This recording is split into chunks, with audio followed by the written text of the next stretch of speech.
It's a super fun and practical way to perform live with Ableton and your instrument. So as you know, in Ableton you can organize a session in scenes. So for example, the first scene could be only drums, then the second scene adds the bass, the third scene adds the synth, etc. And all you need to do is map this to a MIDI controller. So here I have a launch pad, and really you can use any custom button. And once you open the MIDI mapping mode, so you either press Command M, or you can also click on this MIDI icon here. And you should also open the left side menu so you see what you map.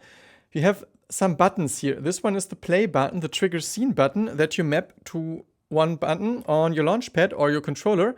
And you also map the move to next scene button to the same button. So those two controls are now mapped to the same button, which means if we leave this menu by clicking on the MIDI icon or Command M and basically just start, we can press this button and then we play the first scene. It moves to the second one. So as soon as we want to change to another scene, we press it again, and then we go to the next scene. So you can decide while you play how long you want to stay in a certain scenario, play with your instrument, and then move on to the next one. And if you're playing some electronic instrument, you can also think of using one trigger that normally produces a tone as the MIDI trigger. So for example, I created some little performance video where I play some techno piece with some added live jazz drums on top.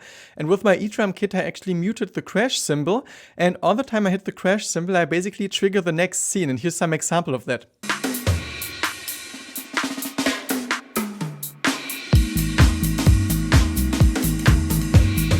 And if you're interested, you can watch the full performance on my YouTube channel.